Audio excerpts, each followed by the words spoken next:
நான் இந்த வியாழக்கிழமை மாலையில் வேதாகமத்தில் இருக்கிறதான அநேக மனிதர்களை குறித்து மனுஷிகளை குறித்து நாம் சிந்தித்து வருகிறோம்.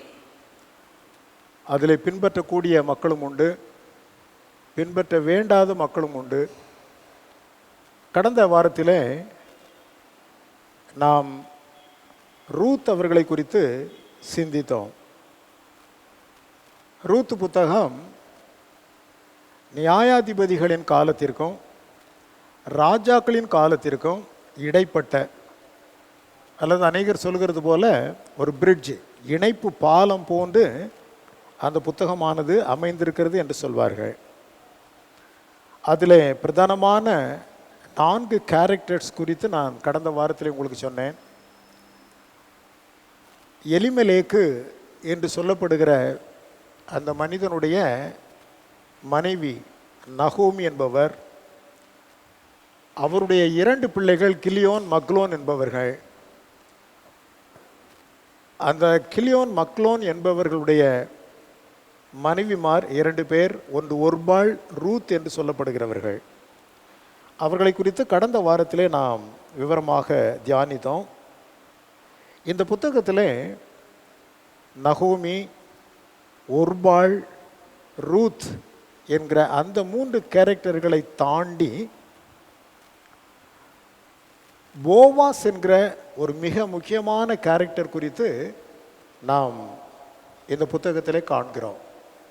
போவாஸ் என்கிற மிக முக்கியமான ஒரு கேரக்டர். இந்த போவாஸை குறித்து வேத வியாக்கியானிகள் சொல்லும் பொழுது, ஆண்டவராய் இயேசு கிறிஸ்துவுக்கு அடையாளமானவர், கின்ஸ்மேன் ரிடீமர் என்று ஆங்கிலத்திலே சொல்வார்கள்.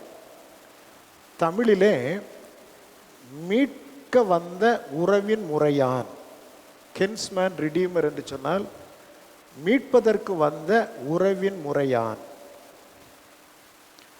ஆண்டவராய் இயேசு கிறிஸ்து தம்முடைய ஜனங்களிடத்திலே, தம்முடைய சொந்த ஜனங்களிடத்திலே அவர் வந்தார், மீட்கும்படியாக வந்தார். அவர்கள் அவரை ஏற்றுக்கொள்ளாமல் விட்டுவிட்டார்கள் என்பது ஒரு புறம். ஆனால் அவர் தம்முடைய ஜனத்து மத்தியிலே, தம்முடைய உறவின் ஜனத்தின் மத்தியிலே, இஸ்ரவேலர்களிடத்தில் அனுப்பப்பட்டேனே அல்லாமல் மற்றபடி அல்ல என்று சொல்லுவார்.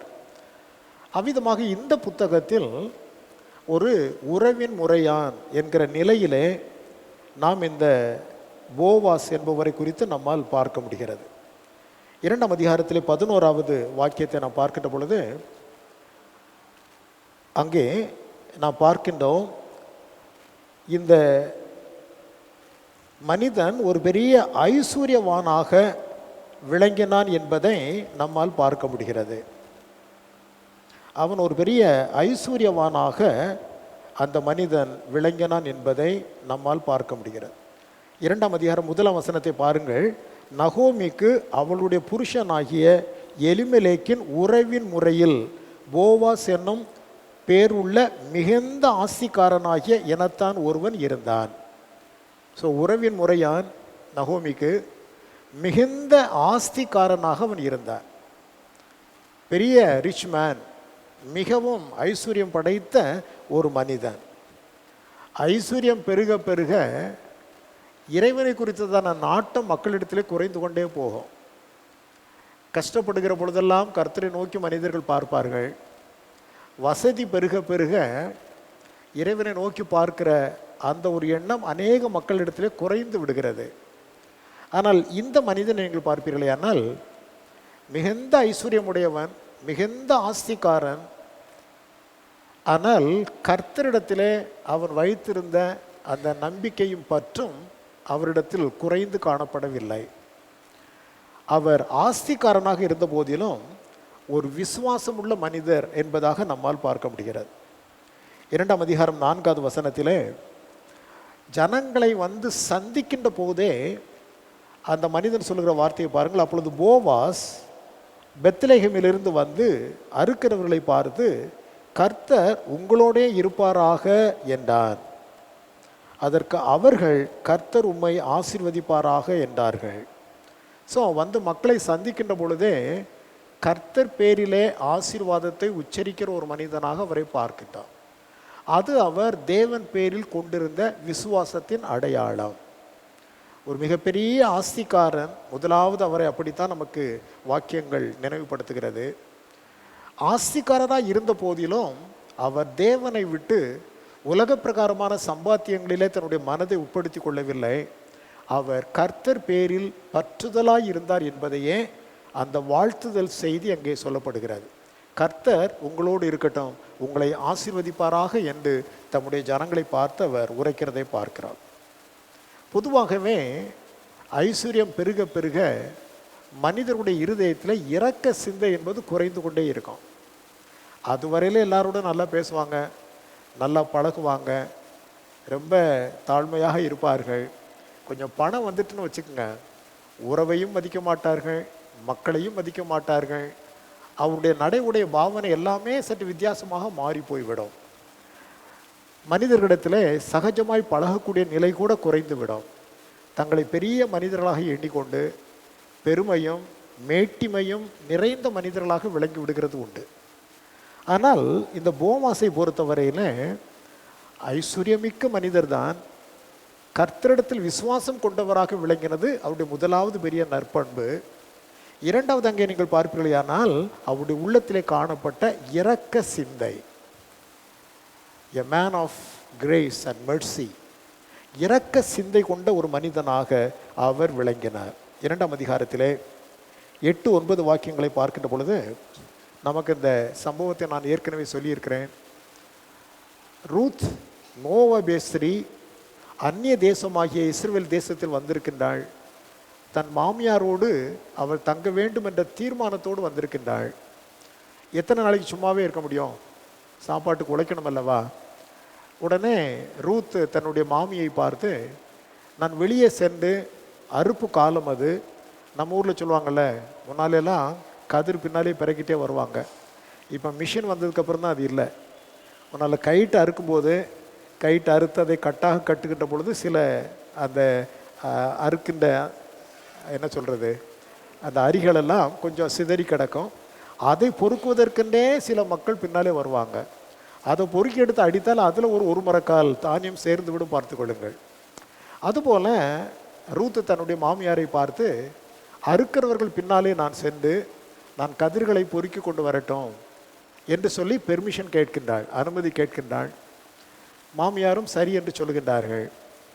இவள் சென்ற அந்த வயலானது தற்செயலாக ஆக்சிடென்டலாக அது போவாசனுடைய நிலமாகவே அமைந்து விடுகிறது, பார்த்து கொள்ளுங்கள். போவாசனுடைய இடமாக இருந்ததினால் அங்கே அவர் சொல்லுகின்றார் 8வது வசனம் 9வது வசனத்திலே, அப்பொழுது போவாஸ் ரூத்தை பார்த்து, மகளே கேள், பொறுக்கி கொள்ள வேறே வயலில் போகாமலும் இவ்விடத்தை விட்டு போகாமலும் இங்கே என் ஊழியக்கார பெண்களோடு கூடவே இரு. அவர்கள் அறுப்பறுக்கும் வயலை நீ பார்த்து அவர்கள் பிறகே போ. ஒருவரும் உன்னை தொடாதபடிக்கு வேலைக்காரருக்கு கட்டளையிட்டிருக்கிறேன். உனக்கு தாகம் எடுத்தால் தண்ணீர் குடங்கள் அண்டைக்கு போய் வேலைக்காரர் மொண்டு கொண்டு வருகிறதிலே குடிக்கலாம் என்றாள். அப்பொழுது அவள் தரையிலே முகம் குப்புற விழுந்து வணங்கி, அந்நிய தேசத்தாளாகி என் மீது நீர் இத்தனை பெரிய பட்சமாய் இருப்பதற்கு ஆண்டவருடைய கிருபை என்று சொல்லி அவள் பேசுகிறதை நம்மால் அங்கே பார்க்க முடிகிறது. ஆகவே ஒரு இரக்க சிந்தை கொண்ட ஒரு மனிதர். மோவாபு ஒரு சபிக்கப்பட்ட தேசம், அந்த தேசத்து வந்திருக்கா. ஆகவே ஒரு சபிக்கப்பட்ட பெண்ணு ஏதோ நம்ம நாட்டுக்கு வந்துட்டா, சரி என்னமோ இருந்து விட்டு போகட்டும் என்று அவர் நினைக்கவில்லை. அவளுக்கு உரிய கனம் கிடைக்கும்படியாக, இஸ்ரவேலில் ஒரு பெண்ணாக இருப்பாளேயானால் அவளுக்கு எப்படிப்பட்ட கனம் கிடைக்குமோ அது போன்ற ஒரு நிலையிலே அவளோடு அவர் சம்பாஷிக்கிறதை நம்மால் பார்க்க முடிகிறது. அதன் மூலமாக அவர் மனதிலே காணப்பட்ட அந்த இரக்க சிந்தையை நாம் அறிந்து கொள்கின்றோம். மிகுந்த ஐஸ்வர்யவான், கர்த்தரிடத்திலே விசுவாசம் கொண்ட மனிதன், இரக்க சிந்தை கொண்ட மனிதன் என்பதாகவும் போவாசை பார்க்கின்றோம். போவாசை குறித்து சொல்ல வேண்டுமேயானால் அவர் ஒரு கண்ணியமிக்க மனிதர், வெரி ஆனரபிள் கேரக்டர். ரூத் புத்தகத்தில் காணப்படுகிறதுல ஒரு ஆனரபிள் கேரக்டர் அல்லது கண்ணியமிக்க மனிதர் என்பதாக நாம் அவரை குறித்து பார்க்கலாம். 4வது நீங்கள் பார்ப்பீர்களேயானால் ஆறுதல் செய்கின்ற குணம் அவரிடத்தில் இருந்தது. கஷ்டப்பட்ட மக்களுக்கு ஆறுதல் செய்ய வேண்டும் என்று எத்தனை பேர் நினைப்பார்கள்? கஷ்டப்பட்டாங்களா, சரி அவங்க தலை மேலே வந்த விதி, அவங்க வாங்கி வந்த விதி, அவ்வளவுதான். என்று சொல்லிவிட்டு போகிறதான உலகம் இது. ஆனால் போவாஸ் அப்படி நினைக்கவில்லை. அவருக்கு ஆறுதல் செய்கின்றதான அந்த குணம் அவருக்குள்ளே அமைந்திருந்ததை நம்மால் பார்க்க முடிகிறது. அடிக்கடி நாம் பயன்படுத்துகிற ஒரு வார்த்தை தான் 2ஆம் அதிகாரம் 12வது வசனம். திருமணமானாலும் சரி, அல்லது பெண்கள் பெரிய பிள்ளைகள் ஆகி அதற்காக ஸ்தோத்திர கூட்டம் நடத்தினாலும் சரி, நான் தவறாமல் உச்சரிக்கின்ற ஒரு வசனம் உண்டு என்று சொன்னால் அது ரூத் 2:12 தான். அந்த வசனத்தை சொல்லாமல் எந்த ஃபங்க்ஷனையும் நான் அட்டென்ட் பண்ணுகிறதே இல்லை. ஏனென்றால் அத்தனை விசேஷமான ஒரு வசனம் பார்த்து கொள்ளுங்கள். அதில் அங்கே அந்த பெண்ணை பார்த்து ரொம்ப ஆறுதலாக அந்த மனிதன் பேசுகின்றார். இவன் பெரிய ஐஸ்வர்யவான், ஏராளமான மக்கள் வேலை செய்து கொண்டிருக்கின்றார்கள், சரி சரி அவளை பார்த்துங்க என்று சொல்லிவிட்டு போயிருக்கலாம். அவளோடு பேசுவதற்கு நேரம் எடுத்து அவள் வந்த நிலையை குறித்து ஏற்கனவே அவர் அறிந்திருந்த மனிதர், விசாரித்து தெரிந்து கொண்டிருந்தார். ஸோ மிக துயரத்திலும் துக்கத்திலும் அவள் வந்திருக்கின்றாள். அவளுக்கு நல்ல ஆறுதலான வார்த்தைகள் தேவை என்பதை அறிந்து அந்த வார்த்தைகளை அவர் பேசுகின்றார். மகளே, உன்னுடைய செய்கைக்கு தக்க பலனை கர்த்தராகிய தேவன் உனக்கு தந்தருள்வார், பயப்படாதே. அந்நிய தேசத்தில் இருந்து இந்த தேசத்திற்கு வந்து விட்டோம் என்கிற பயம் உனக்கு வேண்டாம். நீ இறைவனுடைய தேசத்திற்கு வந்திருக்கின்றாய். ஆகவே உன்னுடைய செய்கைக்கு தக்க பலனை கர்த்தர் உனக்கு கட்டாயம் தந்தருள்வார். அப்புறம் சொல்வார், இஸ்ரவேலின் தேவனாகிய கர்த்தருடைய செட்டிகளின் கீழ் அடைக்கலமாய் வந்த உனக்கு அவராலே நிறைவான பலன் கிடைக்கும், பயப்படாதே. எத்தனை ஆறுதலான வார்த்தை. கொஞ்சம் எண்ணி பாருங்கள். ஆதரவற்ற நிலையிலே வந்திருக்கின்றார்கள். வேறு பெரிய சொத்து சுகங்கள் இப்பொழுது அவரிடத்தில் இல்லை. அப்படிப்பட்ட அந்த நிலையிலே தன்னுடைய கணவனை இழந்து மாமனை இழந்து வந்திருக்கிற அந்த சமயத்தில் ஒரு விதவையான மாமியார், விதவையான அவளுடைய நிலை. இந்த சமயத்தில் அவளை பார்த்து ஒதுங்கி விடாமல், ஏனோ தானோவன் இல்லாமல் அவள் மீது மிகுந்த கரிசனையும் ஆறுதலையும் கொடுக்கக்கூடிய வார்த்தைகளை உச்சரித்த மனிதர். எத்தனை பேர் நாம் இப்படி பார்க்க முடியும்? எத்தனை பேர் கஷ்டப்படுகிற மக்களுக்கு ஆறுதலாக விளங்குவார்கள்? ஸோ ஆறுதல் செய்யும் குணம் அவரிடத்தில் இருந்தது. அது தேவ மக்களிடத்தில் கண்டிப்பாக இருக்க வேண்டாம். ஏனென்றால் நம்முடைய தேவனுடைய பிரதான குணமே சகல ஆறுதலின் தேவன் என்பது தான். பார்த்து கொள்ளுங்கள், காட் ஆஃப் ஆல் கிரேஸ், சகல ஆறுதலின் தேவன் என்பது நம்முடைய ஆண்டவருடைய லட்சணம். ஆகவே அவருடைய பிள்ளைகளாகிய நாமும் மற்றவர்களுக்கு ஆறுதல் செய்கின்ற பிள்ளைகளாக விளங்க வேண்டும். அதற்கு ஒரு உதாரண புருஷனாய் விளங்குபவர் தான் இங்கே போவாஸ் என்பதாக நம்மால் பார்க்க முடிகிறது. இஸ்ரவேலின் தேவனாகிய கர்த்தருடைய செட்டுகளின் கீழ் அடைக்கலமாய் வந்த உனக்கு அவராலே நிறைவான பலன் கிடைப்பதாக என்று சொல்லப்பட்டிருக்கிறது. 5வதாக நீங்கள் பார்ப்பீர்களேயானால் அன்புள்ளம், அவருடைய உள்ளமானது அன்பினால் நிறைந்திருந்தது என்பதாக நம்மால் பார்க்க முடியும். 2ஆம் அதிகாரம் 14-15 வாக்கியங்களை நீங்கள் பார்ப்பீர்களேயானால் அங்கே அந்த பெண் ஓரமாய் ஒதுங்கி இருந்திருக்க வேணும். அப்போ அவர் கூப்பிடுகின்றார், ஏமா ஒதுங்கி நிற்கிற, வா என் வேலைக்காரிகளோடு நீ சமமாய் உட்கார்ந்து அவங்க சாப்பிட்றதில் நீ சாப்பிடு, அவர்கள் துணிக்கையை அங்கே தோய்த்து கொள்கிறது போல நீயும் அந்த பதார்த்தங்களிலே தோய்த்துக்கொள், நீ ஒன்றும் தைரியமாக இரு, பயப்படாது என்று சொல்லி ரொம்ப அருமையாக அவர் பேசுகிறதை பார்க்கிறோம். 14-15 வாக்கியங்கள். பின்னும் போவா சாப்பாட்டு வேளையில் அவளை பார்த்து, நீ இங்கே வந்து இந்த அப்பத்திலே புசித்து காடியிலே உன் துணிக்கையை தோய்த்துக்கொள் என்றான். அப்படியே அவள் அறுக்கிறவர்கள் அருகே உட்கார்ந்தாள். அவளுக்கு வறுத்த கோதுமையை கொடுத்தான். அவள் சாப்பிட்டு திருப்தி அடைந்து மீந்ததை வைத்து கொண்டாள் என்று சொல்லி அங்கே சொல்லுகிறார். 15ஆம் வசனத்தில் இன்னும் விசேஷமாக, அவள் கதிர் பொறுக்கி கொள்ள எழுந்த போது போவாஸ் தன் வேலைக்காரரை நோக்கி, அவள் அரிக்கட்டுகள் நடுவே பொறுக்கி கொள்ளட்டும், அவளை ஈனம் பண்ண வேண்டாம், அவள் பொறுக்கி கொள்ளும்படிக்கு அவளுக்காக அரிகளிலே சிலதை சிந்த விடுங்கள் என்றெல்லாம் சொல்லிவிட்டு அவர் செல்லுகிறதை பார்க்கின்ற பொழுதே அந்த மனிதனுடைய உள்ளத்திற்குள்ளே காணப்பட்ட அன்பு, ஸ்பான்டேனியஸ் லவ். லவ் என்பது கட்டாயப்படுத்தி வருவது உண்மையான அன்பு அல்ல.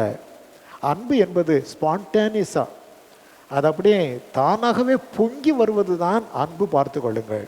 ஸோ அந்த பெண்ணுக்கு என்னவெல்லாம் செய்ய வேண்டுமோ எல்லாவற்றையும் செய்துவிட்டு அவள் பயப்படாமல் இருக்கும்படியாய் செய்துவிட்டு அவர் கடந்து போகிறதை நம்மால் பார்க்க முடிகிறது.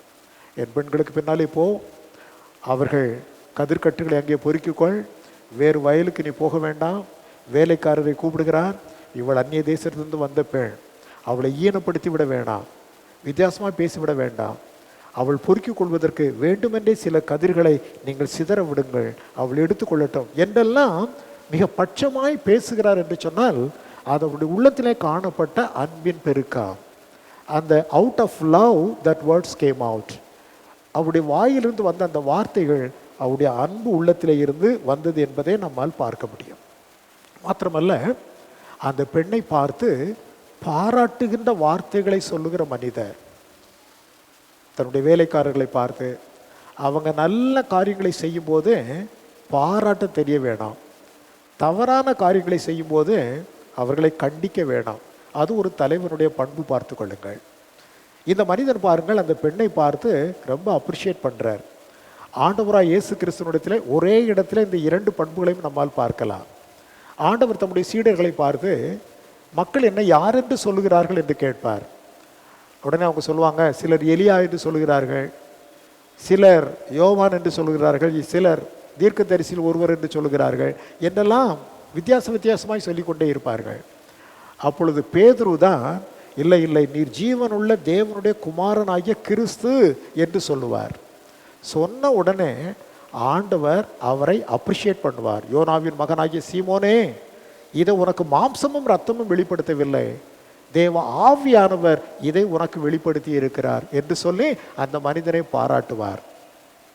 அந்த பாராட்டு முடிஞ்ச உடனே ஆண்டவர் சொல்லுவார், நம்ம எருசலேமுக்கு போகிறோம், அங்கே மனுஷகுமாரன் சத்துருக்கள் இடத்துல ஒப்பு கொடுக்கப்படுவார் என்று சொன்ன உடனே பேதுருவை இழுத்து கொண்டு போய், இப்படிலாம் நீர் பேசக்கூடாது, அதெல்லாம் ஒன்றும் உமக்கு நேரிடாது, நீர் அங்கே அந்த விதமாலாம் செய்யக்கூடாது என்றெல்லாம் அவரை கடிந்து கொள்ள ஆரம்பிக்கின்றார்.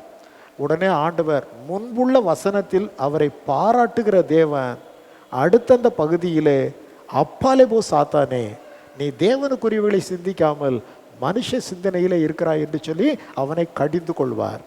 ஸோ ஒரு நல்ல பண்பாளனுடைய அந்த குணாதிசயம் அதுதான்.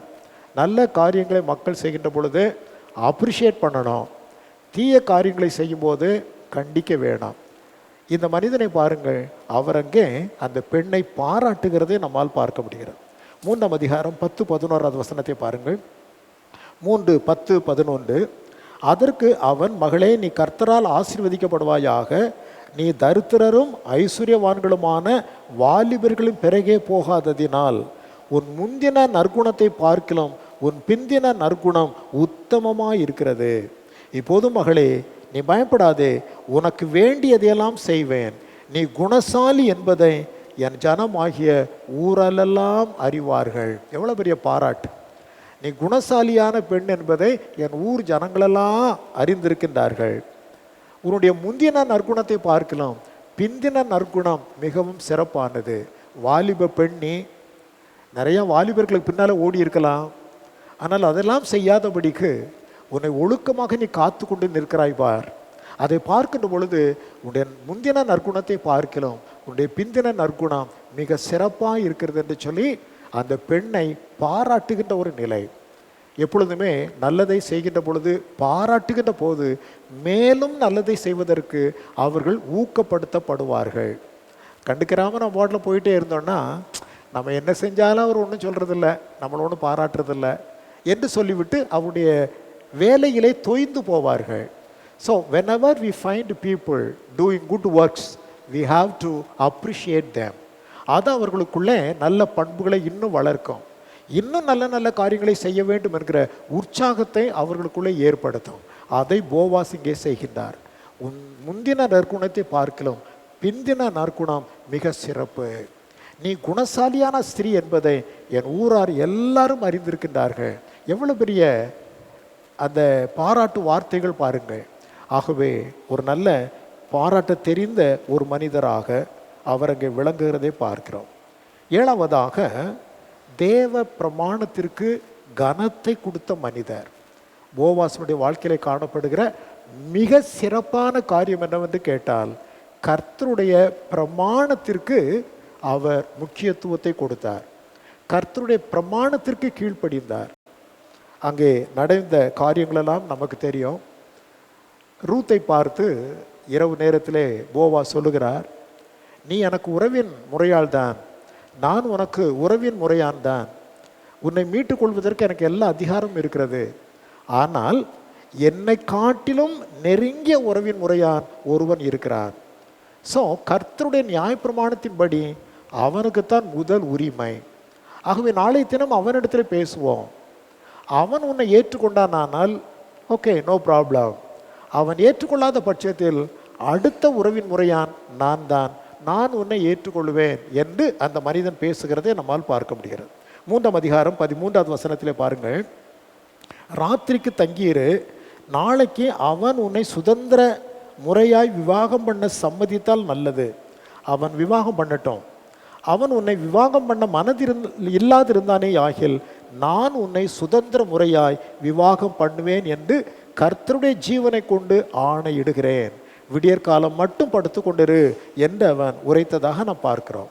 4ஆம் அதிகாரம் 9 முதல் 10 வரையிலும் பார்க்கிறோம். 4ஆம் அதிகாரம் 9 முதல் 10 வரையிலும், அப்பொழுது போவாஸ் மூப்பரையும் சகல ஜனங்களையும் நோக்கி, எலிமெலேக்குக்கு இருந்த எல்லாவற்றையும் கிலியோனுக்கும் மக்லோனுக்கும் இருந்த எல்லாவற்றையும் நகோமியின் கையிலே வாங்கி கொண்டேன் என்பதற்கு இன்றைய தினம் நீங்கள் சாட்சி. இதுவும் அல்லாமல் மரித்தவனுடைய சகோதரருக்குள்ளும் ஊராருக்குள்ளும் அவனுடைய பெயர் அற்று போகாமல் மரித்தவனுடைய சுதந்திரத்திலே அவன் பெயரை நிலைநிறுத்த நான் மக்லோனின் மனைவியாய் இருந்த மோவாபிய ஸ்திரியான ரூத்தை எனக்கு மனைவியாக கொண்டேன். அதற்கு இன்றைய தினம் நீங்கள் சாட்சி என்றார். இது நியாயப்பிரமாணத்திலே கொடுக்கப்பட்ட அந்த முறைமையை பார்த்து கொள்ளுங்கள். அந்த நியாயப்பிரமாணத்தில் ஒரு மனிதன் மரித்து விட்டானேயானால் அவனுடைய பெயர் அழிந்து போகாதபடிக்கு அவனுடைய பெயர் சந்ததியிலே நிலை நிற்க வேண்டும் என்பதற்காக அந்த பெண்ணை நெருங்கிய உறவின் முறையான் அவன் திருமணம் செய்து கொள்ள வேண்டாம். அவர்களுக்கு பிறக்கிற முதலாவது பிள்ளைக்கு அந்த மூத்தவனுடைய அந்த சந்ததியுடைய பெயர் கொடுக்கப்பட வேண்டும் என்று நியாயப்பிரமாணத்திலே சொல்லப்பட்டிருக்கிறது. அதற்கு பின்பு பிறக்கின்ற பிள்ளைகளெல்லாம் இவனுக்கு. ஆனால் முதலாவது பிறக்கிற பிள்ளை யார் மரித்து போனானோ அந்த சுதந்திரவாளி, அந்த உறவின் முறையான், அவனுடைய பெயரிலே அவனுக்கு எல்லாம் உண்டாயிருக்க வேண்டும் என்பது நியாயப்பிரமாணத்திலே கொடுக்கப்பட்ட முறைமை. அதையெல்லாம் ரொம்ப அருமையாக இந்த மனிதன் பின்பற்றுகிறார். பார்த்து கொள்ளுங்கள். ஏதோ ஒரு இச்சையிலே அகப்பட்டு நல்ல பெண் அழகாக இருக்கின்றாள், நல்ல குணசாலியான பெண்ணாக இருக்கின்றாள், அதனால் நம்ம திருமணம் செய்து கொள்ளலாம் என்னெல்லாம் அவன் நினைக்கவில்லை. உன்னை நான் திருமணம் செய்து கொள்வேன், ஆனால் எனக்கு முன்பு இன்னும் நெருங்கிய உறவின் முறையான ஒருவன் இருக்கிறான், அவனுக்குத்தான் முதலாவது உரிமை. நாளை தினம் நான் அவனிடத்தில் சொல்லுகிறேன், அவன் உன்னை விவாகம் பண்ணினால் நீ அவனுடைய வீட்டிலே சென்று வாழ்ந்திரு. அவன் மறுப்பானை ஆகில் நான் உன்னை விவாகம் பண்ணுவேன். அவன் மறுத்து விடுகிறான். அதற்கு அடையாளமாக தன்னுடைய காலில் இருந்து செருப்பை கலத்தி போட்டு விடுகிறான். பாதரட்சையை கலத்தி போட்டவன் என்கிற பெயர் அவனுக்கு உண்டாகி விடுகிறது. ரூத்தை போவாஸ் திருமணம் செய்து கொள்கின்றார். அதன் விளைவாக கர்த்தருடைய பிரமாணத்தை நிலைநிறுத்தின ஒரு மனிதனாக அவர் காணப்படுகிறார். என்னெல்லாம் சொன்னேன்?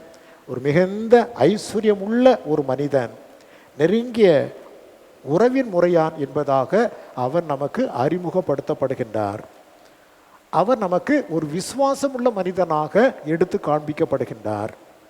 அவரிடத்தில் காணப்பட்ட இரக்க சிந்தை குறித்து நாம் அறிந்து கொள்கிறோம். ஆறுதல் செய்கிற அந்த குணம் அவரிடத்தில் இருந்தது. அவருடைய உள்ளம் அன்பினால் நிறைந்திருந்தது.